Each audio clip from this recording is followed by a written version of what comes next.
après la thalassophobie de Félix et ton hypocondrie Elisabeth, j'ai décidé de continuer sur cette vibe La perche est dans l'asile pour vous partager ma pathologie à moi et vous parler donc de crise d'angoisse. En fait, je me suis intéressée à retracer un peu toutes les crises d'angoisse marquantes que j'ai pu voir à l'écran, que ce soit en série ou au cinéma, et essayer de comprendre globalement 3 choses. Depuis quand est-ce qu'on les représente, comment est-ce qu'on les filme, et peut-être pour finir, pourquoi est-ce qu'on les filme, en fait, qu'est-ce qu'elles nous apportent. Les premiers films qui le font représentent surtout l'angoisse, pas vraiment comme une pathologie, mais plutôt au sens large du terme, c'est-à-dire que ça se fait vachement surtout dans les films d'horreur. C'est d'abord une grande majorité de personnages féminins. D'abord, il y a Rebecca en 1940 ou Soupçon de Hitchcock, parce que justement, c'est avant tout vu comme un état d'hystérie, une forme de folie, de paranoïa, et donc c'est complètement associé aux femmes à l'époque.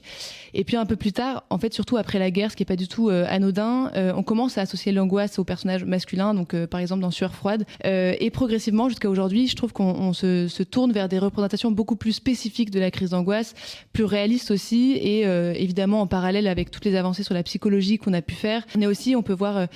passer d'une représentation un peu marginale, donc comme je le disais, chez des personnages qui sont un peu soit des losers, soit qui ont des raisons un peu énormes de faire des crises d'angoisse,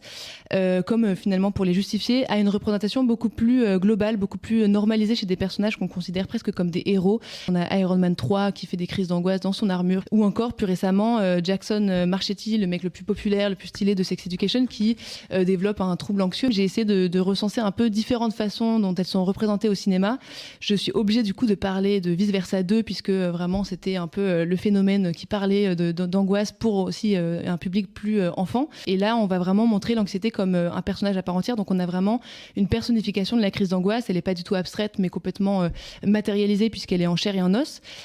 Pour un autre exemple, en série, on a en Ted Lasso, on la représente toujours avec le même signal d'alarme